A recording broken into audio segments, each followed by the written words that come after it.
All right. All good. All good. Excellent. Excellent. Excellent. Excellent. All right. So, yep, looks all good. So wonderful, wonderful, wonderful. So we'll go ahead and get started. I'm going to go ahead and turn my camera off so that we can just focus on the PowerPoint presentation here. So let's go ahead and talk about what we're going to be discussing today.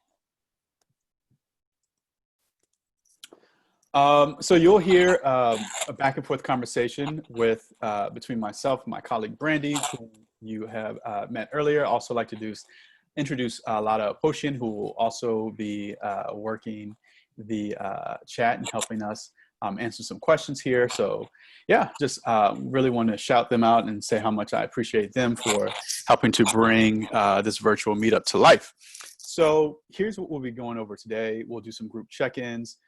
We know as we're making our way through this COVID-19 situation that, you know, yeah, we just want to see how people are doing and make sure that folks are navigating this situation well, hear from folks, things of that sort.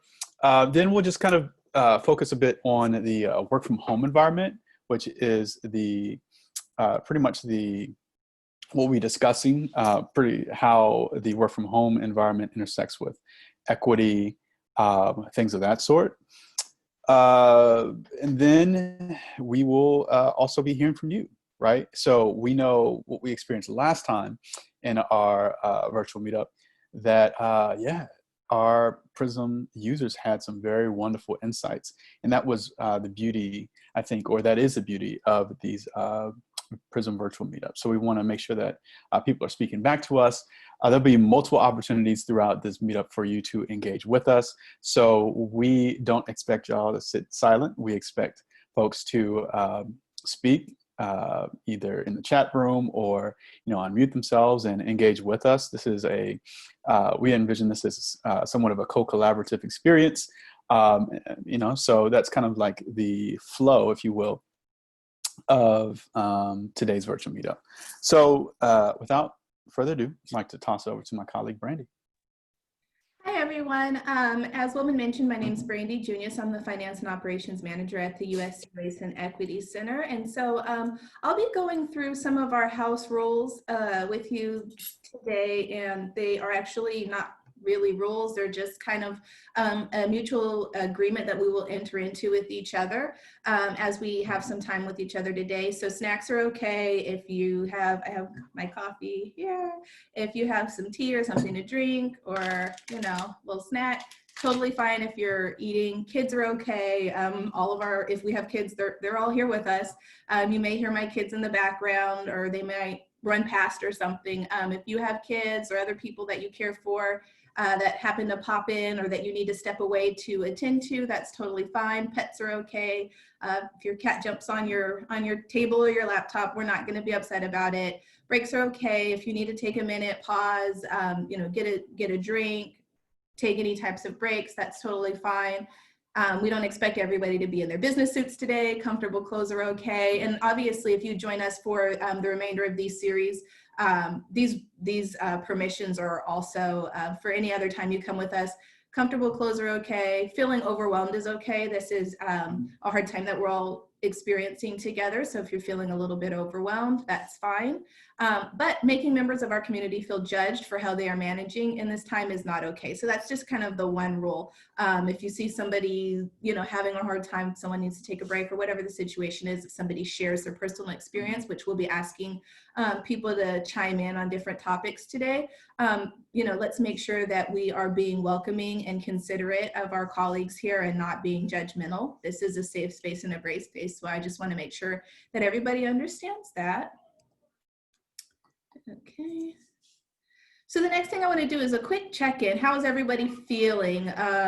Thumbs up if you're feeling good, or you can say in the chat, I feel good, I feel great, I've seen better days, not doing so well. Just go ahead and share with us either, you know, with your fingers, or I think, do we have some of our responses? Maybe we can use a response, or you can let us know in the chat how you're doing. Ooh, gardening helps. That's a good suggestion. I've actually been seeing a lot of people online doing a lot of gardening and growing food and stuff like that. I think that's awesome. A lot of work, but we're getting used to working from home, doing okay, trying to manage. Good and busy, definitely. I have school age kids here that I'm also, homeschooling and all of that. So definitely understand the busy part of it. Thankful to be busy and an introvert. I think all the introverts are definitely enjoying the social distancing more than the extroverts. Awesome. Yes, caffeinated. Um, so thank you all for checking in with us. I really appreciate that. Um, so we'll talk a little bit about some things to help us manage as we are transitioning into this work from home environment. Specifically, today, if you are a person with any type of disability and or caring for people with disabilities, we know that that's posing a unique challenge for a lot of caregivers right now, managing working from home and caring for people with different ability levels. So we will get into that here in a bit. We have some questions up here. You will all have access to this presentation afterwards. We're not going to ask all of these questions right now, but these are some things to think through as we explore how equitable our work from home spaces are as that concept intersects with ability. Some things that I've thought about as we were preparing for this were, how does the lighting in our work from home spaces differ from the lighting in our office spaces? I wear glasses and my eyes are, have different sensitivity to light. So, even just simple things like not having access to the same type of lighting can impact my ability to work successfully. So here are some questions. I am going to try to launch a poll, and I would love if all of you participated in this poll and just answered some of these quick questions. So we have, working from home, do you have more or less space than you do in your on-campus workspace is one question. And then if you had a special accommodation at your on-campus workspace, has it transferred to your work from home arrangement? So perhaps you needed a standing desk or some other accommodation. And if that was the case, do you have that same accommodation at home? And that's whether or not you've provided it for yourself or your employer has provided it for you. Let's see. Oh, we're getting some good responses here.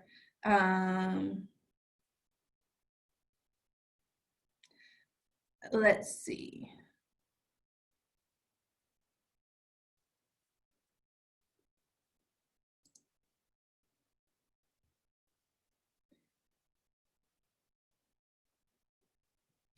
Yes, for more space at home. Sorry, that wasn't clear. If the second question doesn't apply to you, then please don't answer that one. So if you don't have any special accommodations, you don't have to answer that question. Okay. So I think the point in this, so we see about 61% of people are saying that they have more space than they did on campus, and about 40, it's still going. Ooh. Okay, so a little over half of people are saying they have more space in their work from home space than they did on campus. And most people are saying that no, they don't have a special accommodation at home that they had in their workspace. I'm going to end the poll now so we can move forward. But I think the point that we're making here is that, you know, a lot of times when we have disasters, and Wilman will get into this in a little bit here, a lot of time when we have disasters that we're responding to in a particular way, we forget about people with differing ability levels, right? And so, you know, as we move from our on-campus workspace to our work from home workspace, how has our ability to function in that space and work successfully in that space been impacted? Whether you're somebody who just needs glasses or your eyes are sensitive to light in a different way, or you have more accommodations that are needed to be provided for you to work more successfully from home, how have those things shifted? And we want to talk a little bit about what should be done to make sure that your workspace is accommodated, and some things that we should think about as we set up our workspaces or are requesting our employer to support us as we set up our workspaces. So let's see. I'm going to toss this back to Wilman. Thank you so much, Brandy. Yeah, these are great questions that, you know, really get us to start thinking about our current workspaces and setups. But before we go further, I do want to do some upfront framing that helps us think a bit about our work from home environments, and if they are set up to support folks across the ability spectrum. To do that, we want to unpack a couple of terms that folks may or may not be familiar with. The first is the term disability, and this term could be understood as a general description of one functional limitation affecting one's life abilities. And the thing to note with disability or this term or this concept is that it's defined differently by various laws. The population for whom this applies is non-monolithic. That means that that folks within this community have varying needs and conditions. They're not all the same. And that this group, they experience workplace bias and discrimination, right? And just want to point out a bit that, you know, in researching this, you know, I did find that, for example, Kay, Jans, and Jones in 2011 that they found for when it comes to thinking about the discrimination and exclusion that folks in this community experience, they found that often folks who were doing the hiring, 81% of those who were doing the hiring didn't want to hire folks with disabilities because they worried about the cost of providing reasonable accommodations so that they could do their jobs. 82% of the folks that did the hiring, they also didn't want to retain the folks within this community because they didn't know how to handle the needs of workers with disabilities on the job. So these are some of the complications that folks within this community face when thinking about, work. And then we also want to, kind of think broadly about, like, do these same issues, apply to a work from home environment, things of that sort. In addition, the employment rate for folks within this community has also been affected as well. For instance, a 2019 study estimates that only about one in three folks with disabilities are employed, compared to 76% of their counterparts without disabilities, and that this disparity appears to be increasing over time. And then the other reason too is that, we want to think about this term for a couple of reasons. One, because disability is a social construct. For example, in the definition, you might see the word limitations. We want to question limitations for whom? For whom could there be limitations, right? How are we thinking about that? The other reason too that we're using this term is to draw attention to this idea of ableism. There are folks who would argue that disability is less about one's ability or ability or not to be able to do something, but more so points toward a shared experience of being discriminated against. And then lastly, too, being disabled is a part of folks' identity and life experience, and we want to value and honor that and respect that complexity. The next term that we want to think about, too, here is this idea of ableism, which we have listed here. What we want to think about as we're thinking about ableism and the way that things may or may not be set up to support folks with disabilities are power and privilege dynamics. And then lastly, we want to be thinking about, are things accessible, right? And that's just kind of like the nature of accommodations for folks with disabilities. Here we might think of things like universal design, so on and so forth. So let's move forward here. So, in putting together this virtual meetup, I came across this particular quote here, and it's from the U.S. Department of Labor. And I found this to be pretty interesting because I am not so sure that when we are in a national emergency, as we're in right now, that we are thinking well about folks with disabilities, but we want to make sure that we are, right? And our responses and making sure as we shift and pivot, we want to make sure that we are being inclusive and not excluding folks or leaving folks behind. So let's move forward.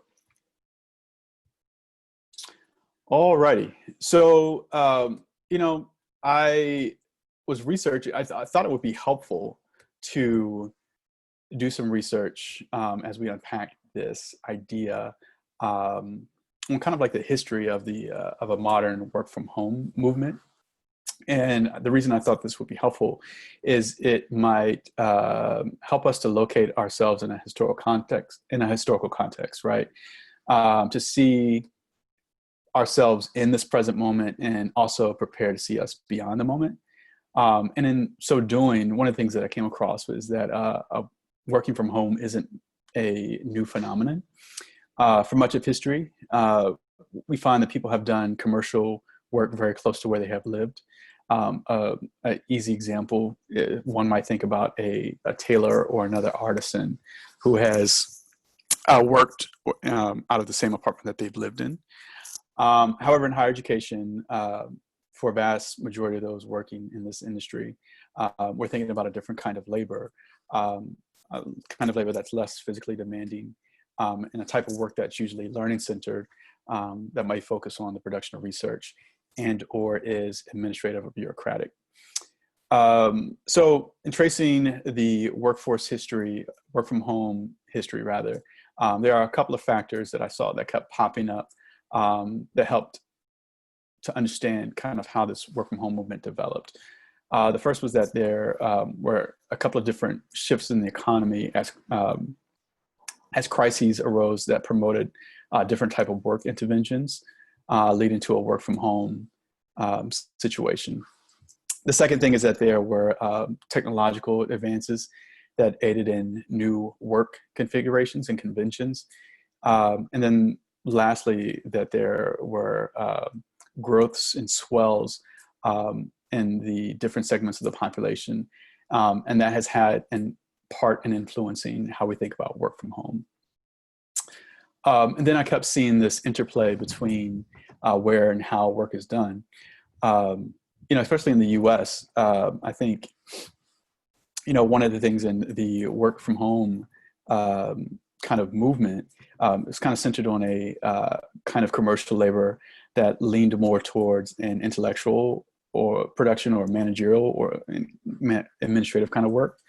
And that seemed to be the outgrowth of, an outgrowth of Taylorism.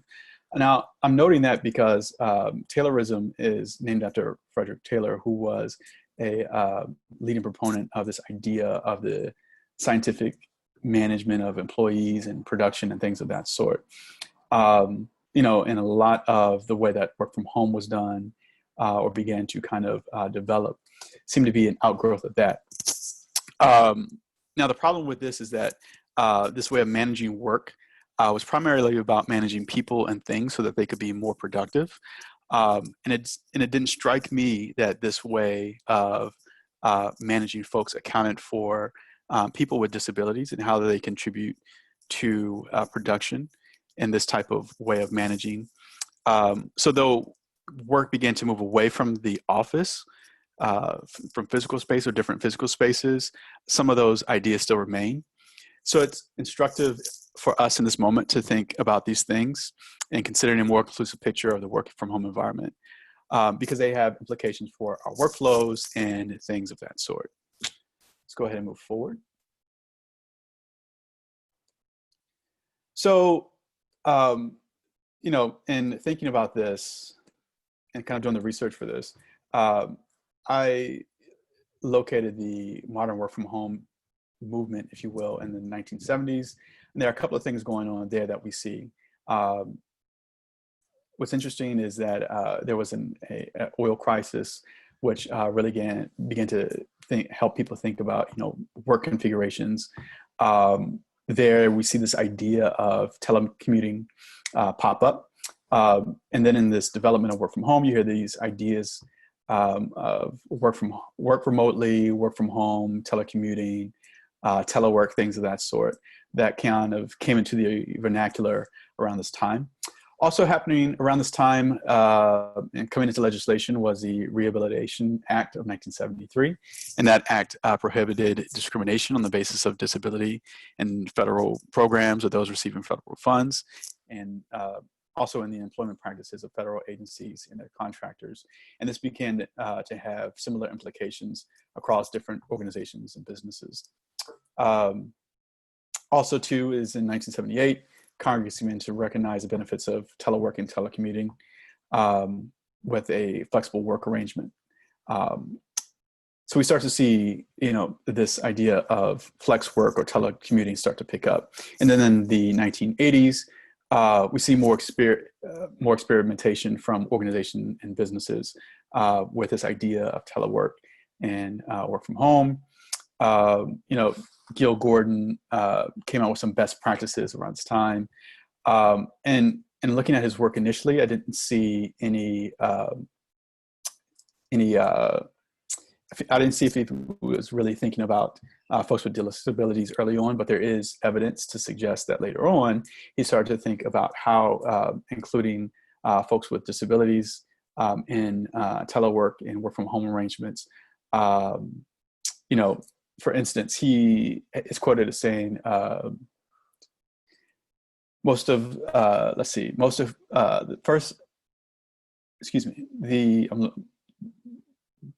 writing is a little bit small, sorry. He says, it's a shame to see how folks with a few disabled folks have actually been employed as teleworkers, but I'm hopeful that this will change. And he goes on to recognize them as integral to the talent pipeline. So throughout the 1990s and 2000s, we see more movement in this idea of telework, and also in this idea the recognition of folks with disabilities, and bringing them more into including them into the workforce and making provisions for them to bring their whole selves into the workforce. So I'm not going to go through each of these, but I'm going to send out the PowerPoint so we can kind of understand at a more how telework developed and things of that sort. So what I want to get to is, going forward, a couple of questions here, right? So we have some data points here. Talk back to me about, given our current moment, how might the COVID-19 crisis impact some of these data points here and some of these questions here? Just take a pause and just talk back to me via the chat, or you can unmute yourself and things of that sort.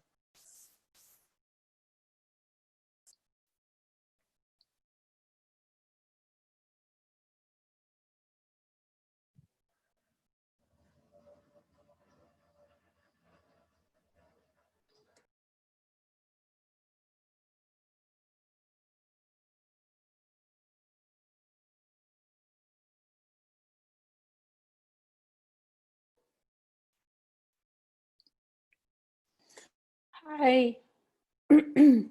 Hello. Hey, how you doing? Good. How are you?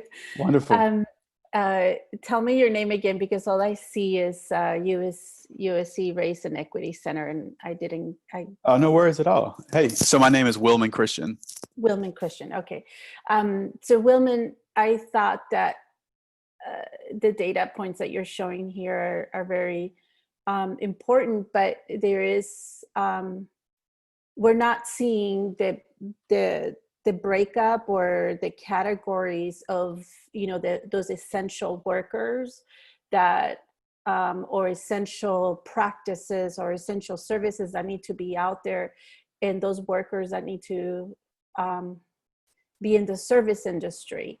And so I think that while some administrative and executive work can be done from home, there is a lot of work that is going to impact our economies and the way that we do things. So when we're talking about innovation, I think that we kind of have to look at from different perspectives, and not sure if that's where you wanted the conversation to go. No, I think that's a very valid and excellent point. I think and I think we'll touch on this in later sessions, but, coming out of this, and I think one of the things that I, want to make sure that we hit on and think about as we leave this session and engage with our work is, what can we learn from this current moment, right? Like, I think you brought up a very good point about, taking or looking at this moment from the perspective of different, work configurations or essential workers, things of that sort. Because inevitably, when this moment passes, we don't want to, recreate some of the same barriers or inequities that we're seeing, that this moment may be revealing. So I think that's a very, very strong point and valid perspective. So I do appreciate that. And may I add just one more point, and then I'll mute myself? Absolutely. Yeah, one of the takeaways that I'm seeing from this, and it sort of makes me feel some sort of way. It's, just hearing how COVID-19 is the great equalizer. And I don't see it as an equalizer. I see it as a microscopic into our system and the dysfunction of the way that our economies are and our institutionalized policies that are very embedded in racist policies.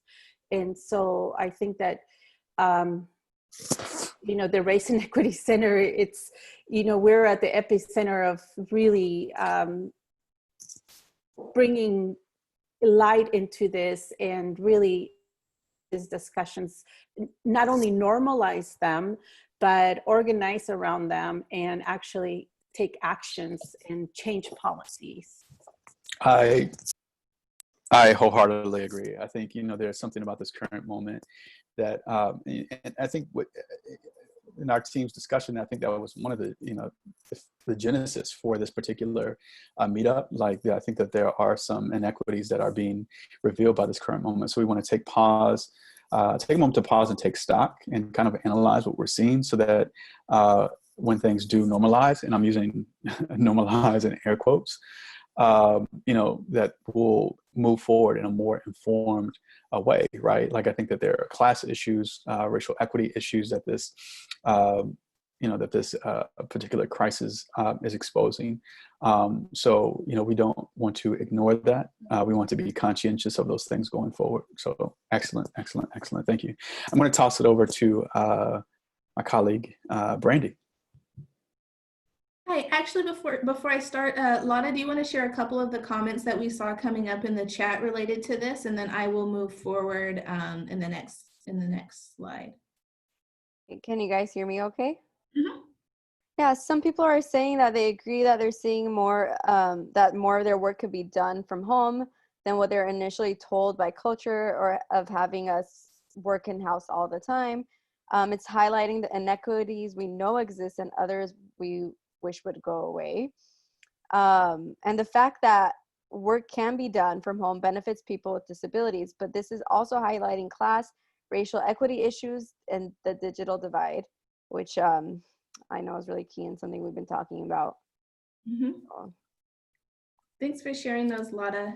And so I think those comments were a really good segue into talking about inequitable assumptions, which I think when we talk about this highlighting inequities in class, in race, in ability level, working from home, I think is something that a lot of different groups have been asking for and have been told, as we saw in the comments, and that we probably are heard that, no, we can't work from home, your job can't be done from home. And in a lot of instances, if equity is done properly, working from home as an option could be a form of disability justice or economic justice, in that it removes some barriers that allow people to get to work or function within a workspace. But again, it has to be done appropriately. And so I think, just to touch on some things that we assume as we've all transitioned to this work from home space, that everybody has a computer or a system that can accommodate their needs. Some people with visual disabilities may need larger fonts or readers, to read the text on their screen. That might be something that they have as an accommodation in their office, but don't necessarily need it on their home computer. And so they may be in this point struggling to either work without it or get those resources to their home space. Another is an assumption that everyone has access to the tools that they need to work from home. Again, we kind of just did this massive dump and said, okay, everybody was working in their office. Take your folders and your files and go home and do the same job, and it should work the same way. But even when we think about ergonomics, right? Like I said, maybe you have a standing desk and that's needed because of a back issue, or a chair that allows you to be positioned a certain way. Things that may very easily be overlooked in a crisis, or things that are very essential to a person being able to get a certain amount of work done in a day. And these are things that we assume, or could make the mistake of assuming if we're managers of a work area or director, or even institutional leadership, and we're moving to this work from home space. We may assume that everyone has childcare, and we'll talk about this briefly later on. And I think I mentioned it a little bit earlier. Some people are now in a position where they're caring for a child or a loved one with a disability who may have previously been in a program or in a care facility. And so now they have to also balance these two things. And that's a very difficult thing for a lot of people. I also have here thinking about, I don't have a home office. I'm literally at my dining table, sitting in my dining room. And so it could be distracting if I'm a person who has ADD or ADHD, and my kids are running around and there's no door I can close to, get my work done. Those things are distracting. And so I bring these things up to say that we can't just make assumptions about how people's work from home environments look. And if we're managers or leaders, we need to think carefully about how we take stock of these things, and then how do we make sure that we are providing appropriate accommodations as much as possible for our workforces. So I'll move forward here. Wilman, I think you'll have some really good insight on this one.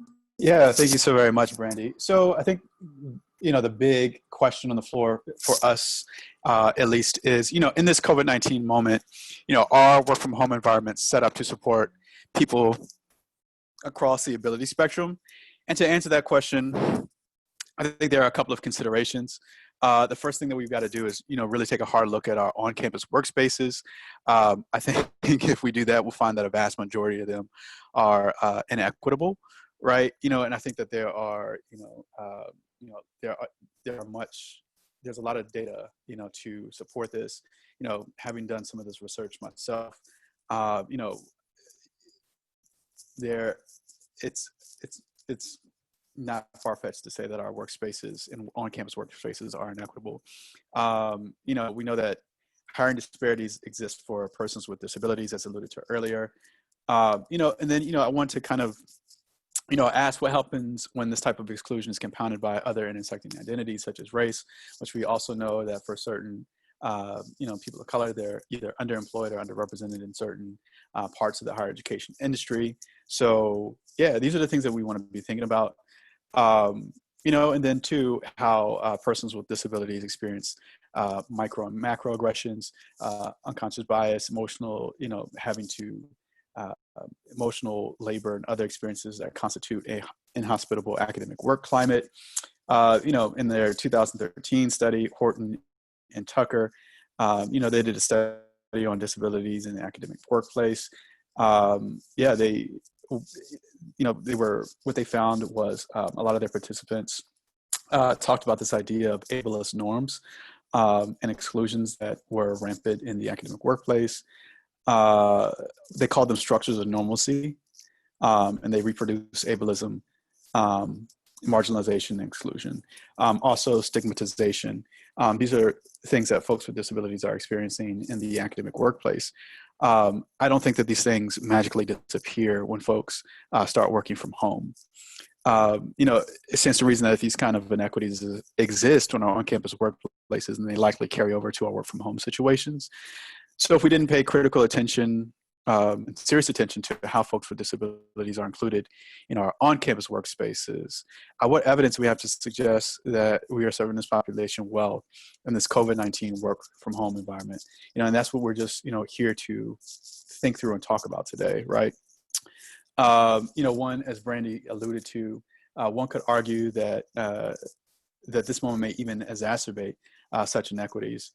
I don't know that we've made provisions for the reasonable accommodations that are required by law for this population if they transfer to the home environment. I don't think that we've thought about that. I'm not sure that we have. And if we haven't done so, and if we aren't thinking about that type of thing, how can we say we're being inclusive, right? How can we say that we're promoting equity in our higher education workforce, even in a work from home and a different type of environment and work configuration? So these are the things that we want to be thinking about as we move and try to, all navigate the COVID-19, this COVID-19 moment. So let's move forward here. So it's incumbent upon us, right, to really focus on making a better work from home environment for folks with different abilities and disabled folks, things of that sort. To do that, I think what we really want to do here is focus on how we are thinking about supporting folks and take the onus off them, right? Me and Brandy will kind of walk through some of ways to imagine new ways forward as that could be helpful in this moment and beyond, right? So, one of the things that we want to do is recognize that for some folks that this is a sensitive topic, right? Disclosing their ability status may be a difficult thing for them to do. So as employers and folks who manage people, we want to be in the habit and posture moving towards people and proactively asking what their needs may be and how we can best support them instead of expecting them to come to us with these things. I think it would be helpful for us to routinely check in with folks who may have a certain disability, especially in this moment. This unexpected change in their work environment may be difficult for them to process and navigate psychologically and emotionally. And also recognize that it may affect them in different ways than your other employees. And I think another important thing for us to do is to let them know that you're their advocate. Like literally saying, how can I advocate for you in this moment, I think could be helpful. And then truly advocate for them, not just paying lip service, by seeking to remove barriers to them bringing their best, bringing their best self to the work environment in this work from home moment. I think this could include speaking up on their behalf, talking to folks on campus to ensure that they get what they need. Brandy, did you want to chime in with anything here? Yeah, I want to move us to the idea of compensation and expenses really quickly. Again, I've mentioned that my role at the Race and Equity Center has to also do with finance and operations. So thinking from an operational and a financial standpoint, if you're a person in leadership at a university, again, as you're advocating for people in your work groups with different levels of ability, you want to think about what that translates into in terms of financial implications, and make sure that you are getting the appropriate budgets from your university. Universities do have budgets for this. They have to. And so if you're having to make sure that you're accommodating people in the work from home space, make sure that you are being equitable about it, not allowing your department or unit budget to be the limiter, but requesting appropriate resources from the university if you need to as well. And again, as Wilman mentioned, just systematically taking stock. So again, we may have people in this meetup that are senior leadership at a university, not just a department manager or director. And so thinking through on a macro scale, how do we take stock of all of our different employees' needs so that we can come up with equitable solutions to make sure that all abilities, whether they're physical, emotional, whatever, if people are caring for other people who have different disabilities, that we are taking stock of that with a systematic approach so that we can allocate resources in a way that is truly equitable. And then, I mentioned this a little bit here, and again, you all will have access to this presentation so that you can see these specific tips, but these are kind of some caregiver tips for people who are caring for folks with disabilities. We acknowledge that we have different people in the room right now with us, and so we want to make sure that we're being thoughtful about how disability intersects with equity and working from home. And again, ideally, our leaders, our department managers should be taking stock of these things, but if not, there are ways to advocate for yourself as you are balancing different caregiver responsibilities with working from home. And so, you know, however you need to structure your schedule, whatever agreements you need to make with your supervisor so that you do have time to care for loved ones in whatever ways that are required of you, while also being productive with your work requirements. I think these are some good tips to making sure you're able to do that. Brandy, thank you so much for sharing these. I think what we're seeing, I think what this slide gets us to think about is the complexity and multiple dimensions of, you know, working from home. And it's something that we, you know, want to pay critical attention to. Again, and thinking not only about this current moment, but also beyond this moment. You know, how can we set people up for success, and also recognize the complexity of, you know, their living situations and the multiple things that they're balancing as they navigate a work from home environment. So thank you for that. You're welcome. And I think we're getting some really good stuff being shared in the chat. So I don't know if, you know, and I'm looking at the time, I know we said we would be here about 45 minutes, but I want to provide opportunity for our community to share. So maybe a lot of you could share some things that are being communicated in the chat while everyone takes a look at some of these community share questions, and then maybe, you know, people can chime in that way as well. Yeah, just a couple things people are saying. Just going back, I guess, a couple slides to our other topics. People are saying, consider that we're not just sharing with children, but also flatmates, partners, other family members who are also working remotely in the same space. So that's true. Like, there could be a bunch of people who are trying to navigate this situation together, other adults as well. And yeah, and these days it's not just about childcare. Parents are having to do it all, which we covered a little bit. And we do have a question here of, how do you mitigate the issue of employees that do not want to work from home and come up with excuses to say that they can't produce quality work? And again, that could be a real situation where people they feel like they do have restrictions and they don't have the resources at home to produce quality work. Yeah, it says, even if the university has provided everything they need. So yeah, how do you navigate issues like that with certain individuals? So there's a lot of dimensions to this to consider. Sorry, go ahead. I think, and thank you for sharing those, Lada. I want to chime in quickly as people are looking and sharing their responses with some of these community shares in relation to that question that was posed. And I think with this one, I would go deep with the employee and really explore. I've talked about it in some different spaces, not necessarily in these PRISM meetups, but there are a lot of people who are, when we're thinking about equity, who are sharing quarantine spaces with abusers. So you may have some employees pushing back and saying, please come up with somewhere else for me to work, because that being at work and being able to leave the house is their only opportunity to leave a possibly abusive or toxic situation. That's just one example. There could be other factors in play. It could be an economic issue. Again, even if the employer is providing certain things, maybe their home environment isn't comfortable. Maybe they don't have heat or air or different things that they need in order to be comfortable in their workspace. So there might be real tangible reasons they're pushing back. I would take it on a case-by-case basis and really try to talk to the employee and see what the challenges are, if there are things the university can do to accommodate live in states where there are mandates that you can't leave unless you're an essential worker. If there can't be a shift in classification for that person to be on campus or not, work on campus, then I think you would take that from there. Yeah, that's a really good point, Brandy. I think, as, again, we want to shift the onus. One of the things as, employers and those court managers or managing folks, taking the onus off folks is something I think that you brought up, and is a brilliant way to, perhaps even rectify that particular situation, right? So, sorry if y'all can hear that. My house alarm keeps going off. Work from home, hashtag work from home environments.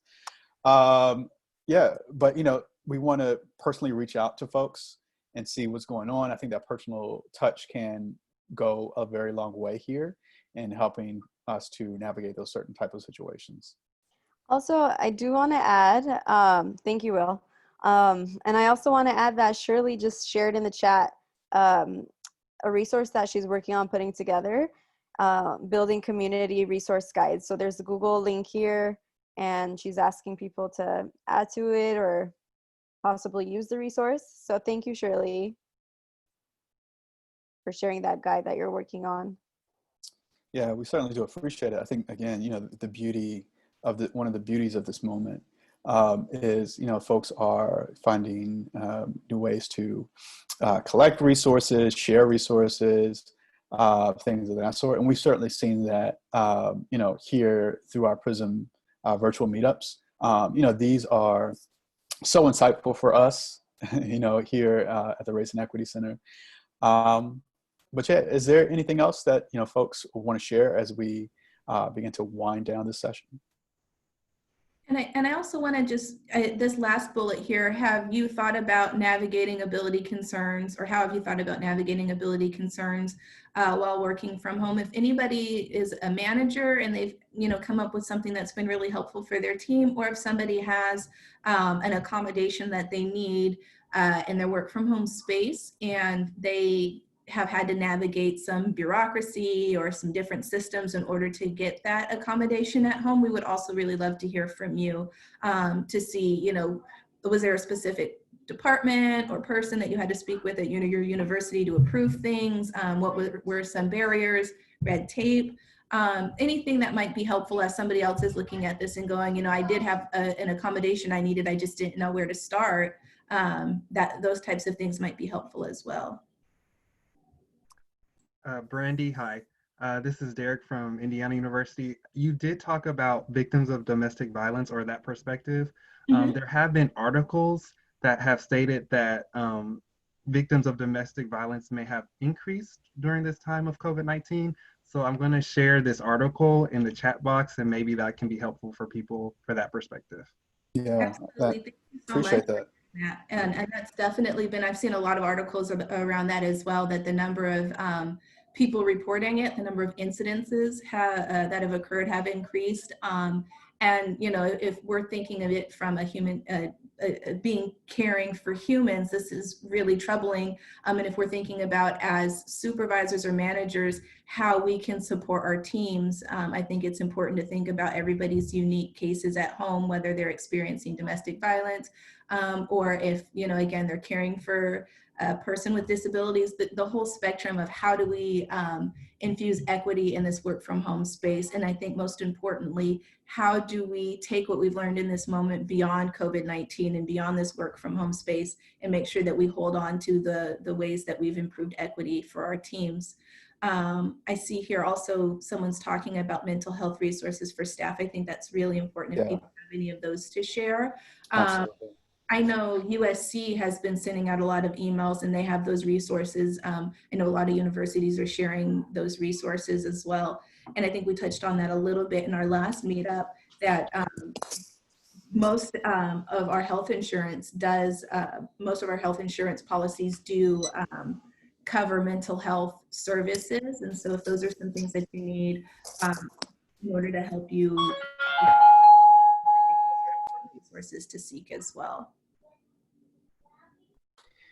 Yeah, this is great. I think we're running up on time, and I think we had budgeted about 45 minutes for this meetup. But I would just love to keep the resource sharing going, and the idea generation, as it continues to percolate. I think this is like super awesome. I'll be sharing some of these too, some of the things from this chat. Yeah. So whatever you guys are sharing, I am going to compile it in a more concise form, and we'll be sending it along with the note or the slides. All right. One thing we can do, Wilman, is just leave this open. I mean, we can stop sharing our screens and our videos, but maybe leave it open for a couple more minutes. That makes sense. Let's do that. I think it'd be great to capture it. And then Lotta can send it out as after we're finished here. Perfect. And I think a couple of folks had asked if the PowerPoint presentation is going to be sent out. It will.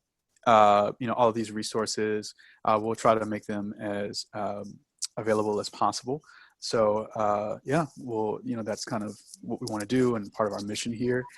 The other thing is that I want to make a plug for our next meetup, which will occur in 2 weeks on the 28th of April. I think it's going to be a really great discussion topic. We're thinking about, again, the work from home environment, COVID-19, but kind of thinking about it from the economic perspective, thinking through what this moment may mean and what are the implications for the higher education industry, the higher education workforce, what are some of the things that we are grappling with as an industry, how do those things intersect with equity. That's the discussion that we'll be unpacking and attempting to have in about 2 weeks. So yeah, make sure to tune in 2 weeks, same time, same place. We'll send out a new link, but same virtual space, as we think through how COVID-19, has impacted our industry and what are some of the economic implications, right? Has, in my very humble opinion, I think, this crisis has really shifted kind of the way that we do work. I don't know the particulars yet, but I can say that it has, shifted how we think about work. Kind of as I alluded to early in the presentation, that crises have a way of doing that. So I think it remains to be seen. I imagine there may be some monetary and budget things of that sort. We'll be unpacking in about 2 weeks. So yeah, hopefully you'll be returning. And I see some folks here. How can we discuss DE at work, keeping a priority in our work and higher education goal? Yeah, the idea as we keep this this meetup going is that this series of engagements, they'll be ongoing. So there'll be a survey that comes out. So make sure to participate in that survey. But yeah, we want to hear from folks in the field and in the industry. How can PRISM be helpful to y'all through these meetups and other types of engagements? So yeah. Will, also, can you quickly wrap up and tell us what the main takeaways are from today's discussion? Yeah, I would say in a nutshell, the main takeaways from today's discussion are that one, let's keep a focus on equity while we're working from home. In particular, recognizing for folks with disabilities, how focusing on equity for them in the work from home moment. Two, let's not forget these considerations when we return to normal, when this moment is over. Let's take those considerations and move them forward, think about how we implement them in different workspaces and work configurations. So, and then three, I would say that we want to, as we're thinking about work from home, recognize the complexity of it and that folks are juggling multiple things. Folks who are working from home may even be caregivers of folks with disabilities. So we want to provide some support to them. I would say that those are some takeaways in a nutshell. Brandy, are there any other takeaways that you want to highlight?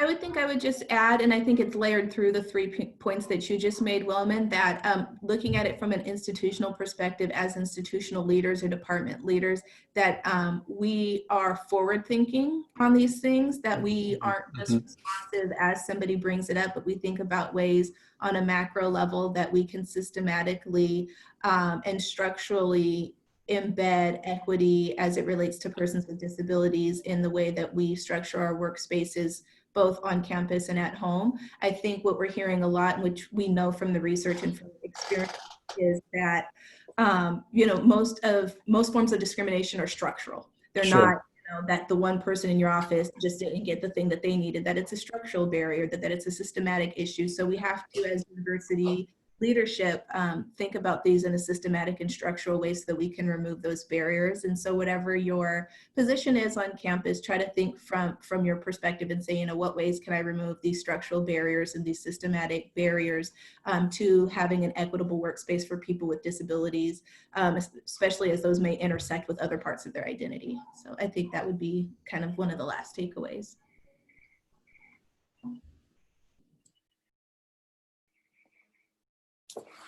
Excellent, excellent, excellent, excellent.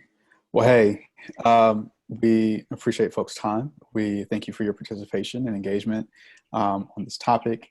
We're looking forward to engaging with you again. And if you have any questions, our emails are provided here. And that's about it. Thank you all for joining us today. Thank you. Hope to see you at our next meetup.